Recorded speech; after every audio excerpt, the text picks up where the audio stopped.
This story is titled, My Wife Tried to Rewrite My Will to Favor. My spoiled daughter without my knowledge, I found out and took immediate action. Hey everyone, before we jump into today's video, I need your help. We've noticed the channel is losing some traction, and subscribing is one of the best ways you can support us. It's quick, free, and it helps us keep bringing you awesome content. Your support means the world. Let's keep this channel growing together. Thanks so much. Now let's start the video. Hey Reddit, this might seem like just another family story, but it's one I never imagined I'd be sharing.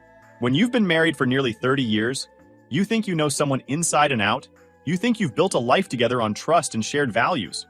But what happens when that foundation cracks, and you realize the person you thought you knew might not be who they seem? That's exactly where I found myself. So here goes. I'm Dan, 58 male, and I've spent my entire life building something I could be proud of. I grew up with nothing. My dad worked long hours in a factory, and my mom picked up whatever odd jobs she could find. We lived paycheck to paycheck, and there were plenty of times we barely made it. I remember being 10 years old and watching my parents argue over which bills they could afford to pay that month. It left a mark on me. When I got older, I promised myself I'd never live like that again. I worked hard, starting with part-time jobs in high school, then moving on to construction after graduation.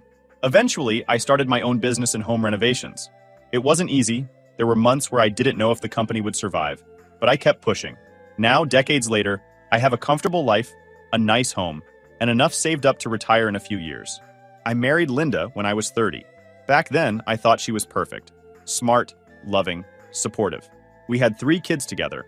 Mark, 32 male, Hannah, 29 female, and Sarah, 25 female. Mark and Hannah are the kind of kids any parent would be proud of. They worked hard, put themselves through school, and built good lives for themselves. Mark works in IT, and Hannah is a teacher. They've both been independent for years. Then there's Sarah, my youngest. Sarah has always been different. She's Linda's favorite, and everyone knows it. From the time she was little, Linda spoiled her rotten. If Sarah wanted something, she got it. If she made a mess, Linda cleaned it up.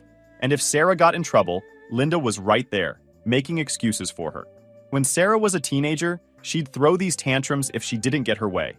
Not just regular teenage attitude, I'm talking full-blown, screaming, door-slamming fits.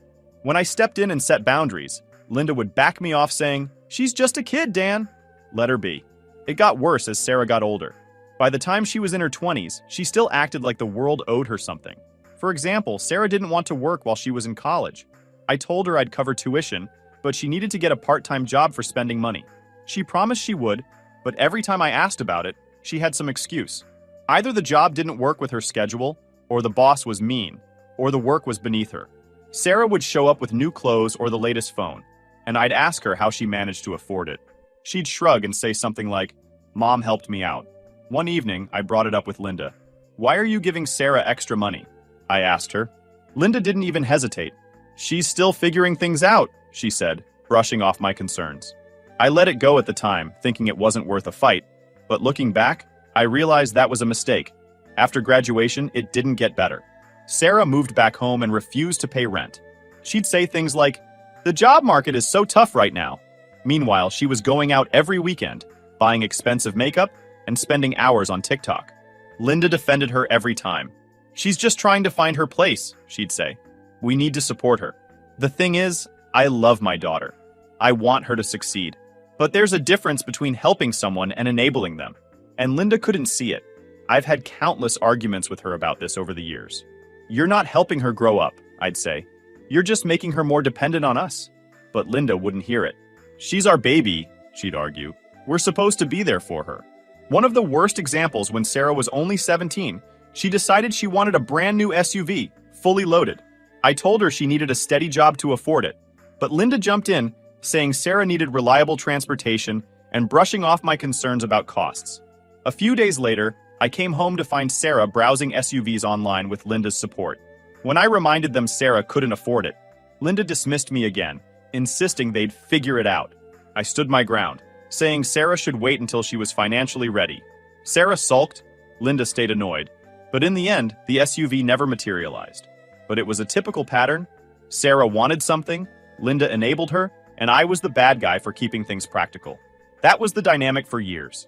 Every time Sarah wanted something, Linda defended her needs no matter what. And every time I stepped in, I was painted as the bad guy. Now, don't get me wrong. I tried to have a relationship with Sarah. I wanted to guide her, to help her grow into a responsible adult. But she didn't like me. She saw me as the guy who said no, while her mom said yes. Still, I never imagined things would go as far as they did. I thought Sarah was spoiled, sure, but I didn't think she was capable of outright manipulation. And I definitely didn't think Linda would ever betray me like she did. It all started to unravel one evening a few weeks ago. I was in my study, going through some old files, when I noticed Linda's laptop sitting open on my desk. It wasn't unusual. She sometimes left it there. But something caught my eye. There was a document titled Revised Will open on the screen. I froze. My heart started pounding as I stared at the title. I hadn't talked to Linda about changing my will, so why was there a revised version sitting on her laptop? Against my better judgment, I clicked on it. What I saw made my stomach drop. The new will left almost everything. My business, our savings, the house, to Sarah. Mark and Hannah, who had worked so hard to build their own lives, were practically written out. And at the bottom of the document was my signature. Except it wasn't mine. Someone had forged it. I sat there for a long time, just staring at the screen. My mind was racing. Linda had done this. It was her laptop, her document, and her plan.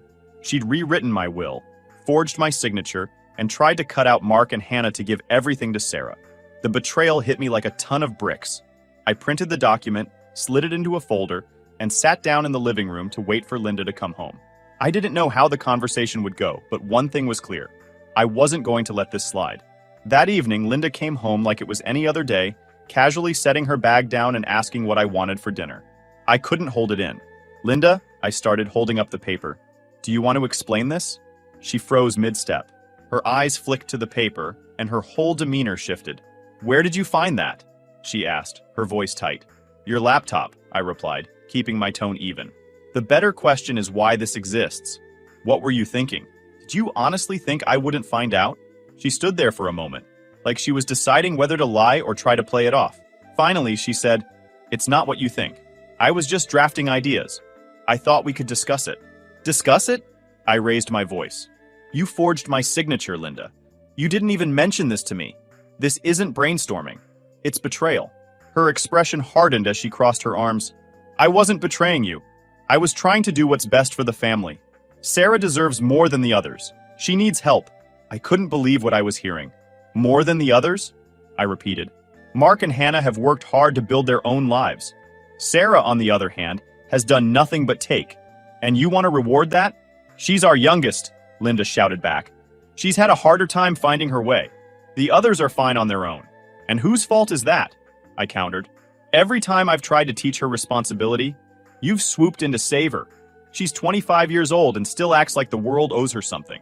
And now you're trying to give her everything at the expense of Mark and Hannah? This is beyond favoritism, Linda. This is manipulation. Her face twisted into a mix of anger and frustration. You've always been too harsh on her, she shot back. She's your daughter, Dan. You're supposed to support her. I have supported her, I said, trying to stay calm. I paid for her education, gave her a place to live, and covered her expenses for years. But support doesn't mean enabling. And forging my signature to rewrite my will? That's crossing the line. Instead of apologizing, Linda doubled down. You don't understand. Someone has to look out for her. If you won't, I will. Her words were too much. It wasn't just about Sarah anymore. Linda was actively working against me, justifying deceit in the name of helping our youngest. I stared at her, realizing that the woman I'd trusted for nearly 3 decades didn't see anything wrong with what she'd done. You know what, Linda? I said finally, my voice steady. This isn't just about Sarah. This is about trust. And right now, I don't trust you.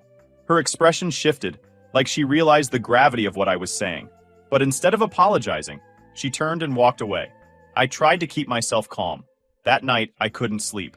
I kept replaying the conversation in my head, trying to understand how we'd gotten here. Was this who Linda had always been? Or had something changed over the years? Either way, I knew one thing. I couldn't just sit back and let this slide. The next morning, I called my lawyer. I told him everything about the will, the forgery, and Linda's justification for it all. He didn't sugarcoat it. Dan, this is serious, he said. If she had filed that forged document, it could have caused chaos for your estate. You need to protect your assets immediately. Following his advice, I locked away my original will and all important documents in a secure safe. I also froze any accounts Linda might have access to, just in case. The more steps I took, the more real it all felt. My wife, the person I thought I could trust the most, had tried to undermine me, but things didn't stop there. Over the next few days, I noticed Linda acting differently. She started spending more time with Sarah, whispering behind closed doors and making calls she wouldn't explain. It felt like there was a whole side of her life I didn't know about. And the more I thought about it, the more I realized how blind I'd been to the patterns that had been building for years. The worst part? As angry as I was, a part of me still hoped she'd come to her senses and apologize. But deep down, I knew this wasn't going to end with a simple, sorry. It was bigger than that. Bigger than anything I'd ever imagined we'd face as a family. And I had no idea what to do next. Over the next few days, things at home got tense. Linda was quieter than usual, but not in a reflective or apologetic way. It was more like she was biding her time, waiting for something. She spent almost every evening at Sarah's apartment, claiming they were working on some things. She didn't elaborate, and honestly, I didn't press her for details. I was too angry and exhausted to keep fighting, but the nagging feeling that something wasn't right wouldn't leave me alone. Then, one evening, Linda left the house claiming she was meeting a friend for coffee. I wasn't convinced. For weeks now, her friendly meetups had coincidentally taken her to Sarah's place. I decided to follow her.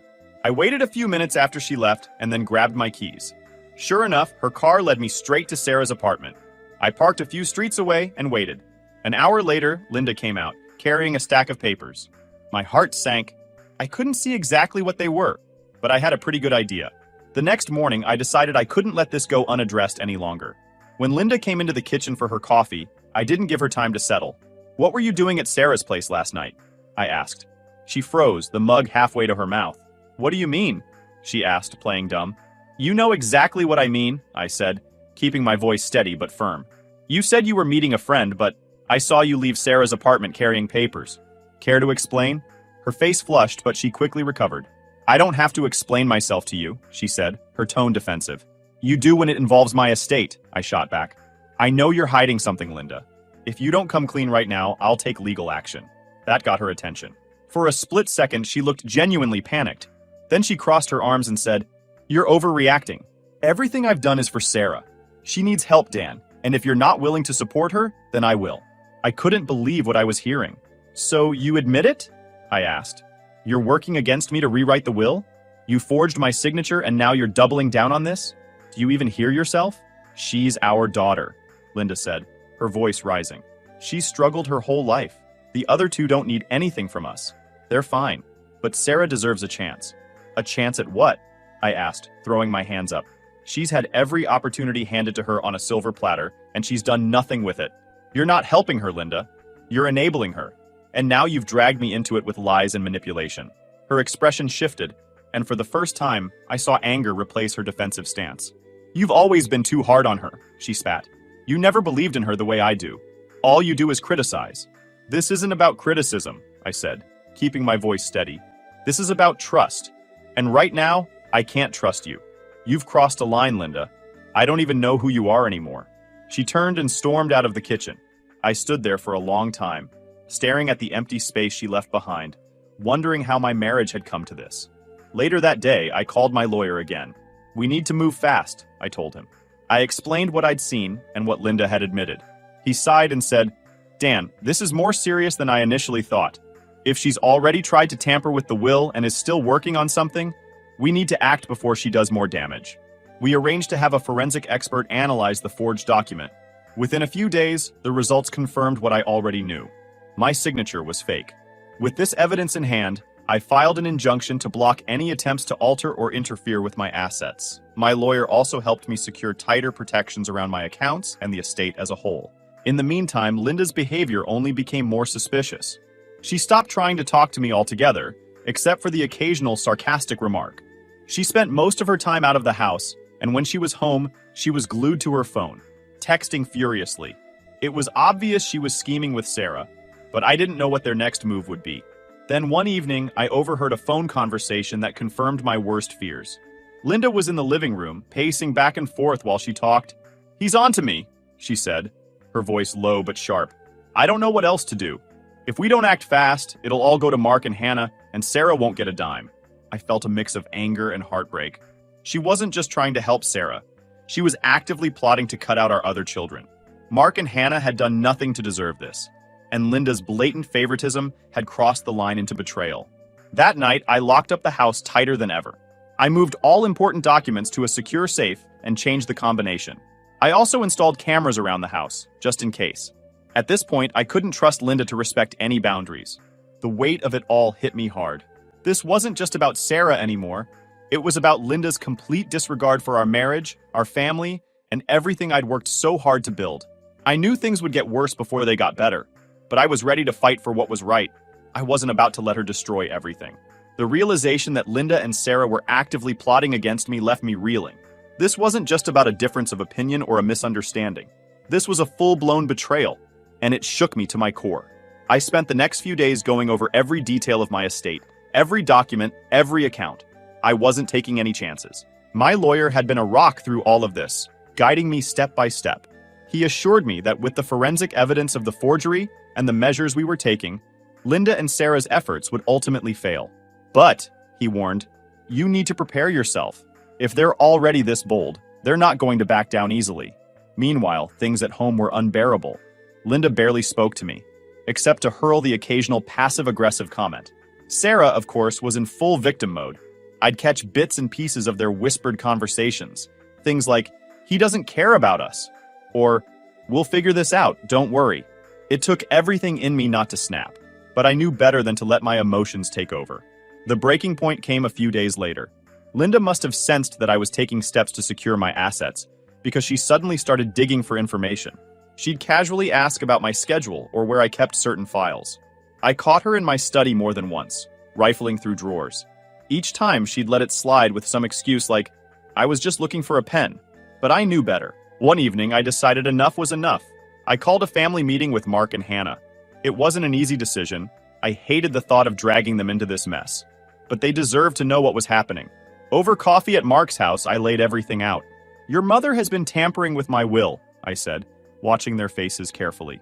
She forged my signature on a fake document that would give nearly everything to Sarah. I've taken steps to stop it, but I thought you should know what's going on. Hannah looked stunned, her eyes wide with disbelief. She did what? She asked. Why would she do that? Because she thinks Sarah deserves more than you two, I said bluntly. She's convinced herself that Sarah is entitled to everything, even if it means cutting you out. Mark, always the calm and pragmatic one, leaned back in his chair and sighed. I knew Mom favored Sarah, but this is something else. I'm not telling you this to turn you against her, I added. I just want you to be aware.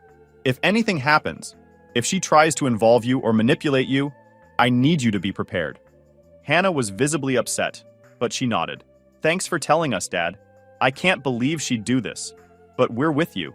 Mark reached across the table and put a hand on my shoulder. You've done the right thing, Dad. If she's willing to go this far, who knows what else she's capable of? Their support was a relief, but it also reinforced the seriousness of the situation. Linda and Sarah weren't just a threat to me. They were a threat to the stability of our entire family. When I got home that evening, Linda was waiting for me. Where have you been? She demanded. I was with Mark and Hannah, I said evenly. I told them everything. Her face twisted. How could you do that? You're trying to turn them against me. No, I was calm but firm. You did that yourself when you forged my signature and tried to rewrite my will. They deserve to know the truth. She opened her mouth to argue, but I held up a hand to stop her. Linda, I've tried to talk to you. I've tried to reason with you, but you've made it clear that you're not interested in fixing this. You're only interested in protecting Sarah, no matter what it costs the rest of us. Her face turned red, and for a moment, I thought she might actually apologize. But instead, she crossed her arms and said, If you won't help her, I will. Someone has to look out for her. I shook my head, the last shred of hope I'd been clinging to crumbling. This isn't about Sarah anymore. This is about trust, Linda. And you've destroyed it. That night, I made the hardest decision of my life. I called my lawyer and told him to move forward with filing for separation. I couldn't stay in a marriage where betrayal and deceit had become the norm. It wasn't just about protecting my assets. It was about protecting my peace of mind and the values I'd spent my life trying to uphold. The next morning, Linda was served with the papers. She exploded, screaming and crying, and accusing me of abandoning her and Sarah. I stayed calm, refusing to engage in her theatrics. "This is your doing, Linda," I said quietly. "You made this choice when you decided to betray me." She packed a bag that same day and left to stay with Sarah. I felt a strange mix of relief and sadness as the door closed behind her. This wasn't how I'd imagined my life would turn out, but I knew I was doing the right thing. The fallout from my decision was swift. Linda and Sarah immediately went on a smear campaign, calling family members and telling them I was trying to cheat them out of their rightful inheritance. But I'd already prepared for this. I shared the evidence of the forged will with close family, and most of them quickly saw through Linda and Sarah's lies. The few who didn't, well, I decided they weren't worth my energy. For the first time in weeks, I felt like I was regaining control of my life, but I knew the fight wasn't over yet. Linda and Sarah weren't the type to back down quietly, and I had to be ready for whatever came next. The days after Linda moved out were a whirlwind. She went straight to Sarah's apartment, and from there, the two of them launched an all-out offensive. I started getting calls from family members, all parroting the same lines. "Why are you trying to disinherit Sarah? How could you leave Linda after all these years? Don't you think you're being a little extreme?" Linda and Sarah had spun the story to make it look like I was some kind of villain. According to them, I was selfish, abandoning my family, and trying to cut Sarah out of her rightful inheritance. But I was ready for this. I'd already spoken to my lawyer, and we'd agreed to release key evidence: the forged will, the forensic report, and the steps Linda had taken, if it became necessary to defend myself. I started with my siblings. My younger sister was the first to call, sounding genuinely confused. "Dan, what's going on? Linda's saying you've turned your back on her and the kids. That doesn't sound like you." "It's not," I said, keeping my voice steady. "Let me tell you what's really happening." I explained everything: the forged will, Linda's secretive behavior, and her blatant favoritism towards Sarah. By the time I finished, my sister was furious. "She actually forged your signature?" she asked. "That's not just wrong, Dan. That's illegal." "Exactly," I said. "And now she's trying to manipulate everyone into taking her side. I'm not going to let her rewrite the truth." My sister promised to share the real story with the rest of our family, and slowly but surely, the tide began to turn. The relatives who had been quick to jump on Linda and Sarah's bandwagon started distancing themselves. It wasn't just about loyalty to me, it was about the sheer audacity of what Linda had done. But Linda and Sarah weren't backing down. Sarah, in particular, ramped up her entitlement. She started posting vague, passive-aggressive messages on social media about toxic parents and how she deserved better. It was embarrassing, honestly, but I refused to stoop to her level. The ultimate push came when Linda and Sarah tried to file a petition challenging the new will. My lawyer called me as soon as the papers were filed. "Dan, it's exactly what we expected," he said. "They're claiming the new will is unfair and that Sarah is being denied her inheritance." "What are our chances?" I asked, even though I already knew the answer. "They don't have a leg to stand on," he assured me. "The forged will, combined with the evidence of tampering, will sink their case before it even gets started. But we'll need to be thorough to shut this down completely." I wasn't worried about losing the case. What frustrated me was how far Linda and Sarah were willing to go. They weren't just fighting for money, they were trying to destroy my reputation in the process. It was vindictive, plain and simple. The court date arrived faster than I expected. I sat in the courtroom, flanked by my lawyer, while Linda and Sarah sat across from me, whispering furiously to each other. When the judge reviewed the evidence, the forged will, the forensic report, and the testimony from my lawyer, it was clear that their case had no merit. The judge dismissed it outright, and I felt a wave of relief wash over me. But Linda and Sarah weren't done. After the hearing, Sarah confronted me in the hallway. "This isn't over, Dad," she said, her voice dripping with venom. "You can't just cut me out of your life like this." "I didn't cut you out," I replied calmly. "You and your mother made these choices. I tried to be fair, but you've shown me time and time again that fairness isn't what you're interested in. This is on you, Sarah." She stormed off, and I felt a strange feeling. For years, I'd tried to help Sarah, to teach her responsibility, to guide her. But no matter what I did, it was never enough. And now, I was done bending over backward for someone who only saw me as a means to an end. Back home, I began the slow process of rebuilding. I focused on spending time with Mark and Hannah, who had been my rock throughout this ordeal. One evening, Hannah came over with her husband, and we had dinner together. After the meal, she pulled me aside. "Dad, I know this has been hard," she said, her voice soft. "But I want you to know that we're proud of you. You've handled this better than I ever could have." Her words meant everything to me. After everything, I felt a glimmer of hope. I'd spent so much time feeling like the bad guy, like I was tearing my family apart, but hearing that from Hannah reminded me why I'd made these decisions in the first place. After the court case, the dust began to settle. Linda and Sarah lost their challenge, and their attempts to spin the story to the rest of the family fell flat. Once the evidence of the forged will and Linda's actions became common knowledge, most people distanced themselves from them. Some relatives still reached out to me, expressing disbelief over how far Linda and Sarah had gone, but by then, I was done rehashing the story. The facts spoke for themselves. Linda stayed with Sarah after moving out, and from what I heard, their situation wasn't great. Sarah was struggling to keep up with her lifestyle now that she didn't have Linda to funnel money her way. Linda, on the other hand, seemed to have doubled down on supporting Sarah, even though it was clearly draining her. I couldn't help but feel a mix of pity and frustration. They dug this hole themselves, but it didn't make watching them spiral any easier. Meanwhile, I focused on rebuilding my life. The divorce process was swift, thanks to the clear evidence of Linda's betrayal.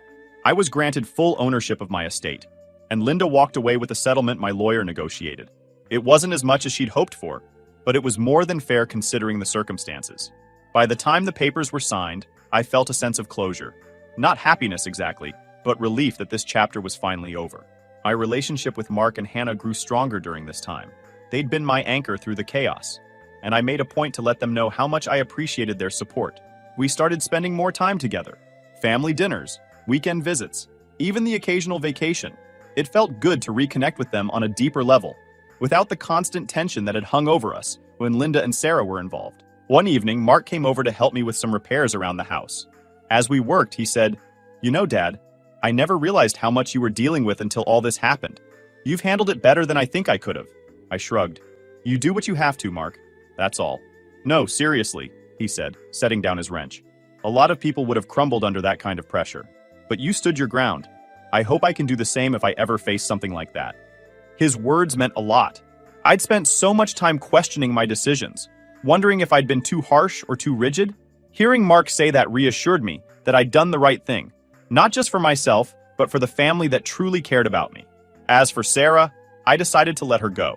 For years, I'd bent over backward to help her, to teach her responsibility, to guide her toward a better path. But this ordeal made it clear that she wasn't interested in changing, not as long as she had Linda enabling her. I knew I couldn't force her to grow up. That was a decision she'd have to make on her own. So I stopped reaching out, stopped trying to fix things. It was painful, but it was necessary. A few months after the divorce, I heard through the grapevine that Sarah had tried to manipulate a distant relative into loaning her money. When that didn't work, she started bouncing from job to job, always blaming her bosses or her co-workers for why things didn't pan out. Linda continued to support her as best she could, but it was clear that their relationship was strained. I didn't take any joy in their struggles, but I also didn't feel responsible for them anymore. Reflecting on everything, I realized how much I'd learned from this experience. For years, I'd let guilt and obligation dictate my actions, especially when it came to Sarah and Linda. I'd convinced myself that being a good husband and father meant sacrificing my own needs, my own peace, to keep everyone else happy. But this ordeal taught me that there's a limit to how much you can give before it starts to break you. As I sit here writing this, I feel a sense of closure. My life isn't perfect. There are still wounds that will take time to heal, but I'm in a better place now. And if there's one thing I've learned through all of this, it's that sometimes the hardest decisions are the ones that lead to the most growth. For anyone reading this who's struggling with family conflicts or feeling trapped in a situation they can't control, I want to say this: stand your ground. It's not selfish to protect yourself. It's necessary. Thanks for sticking until the end.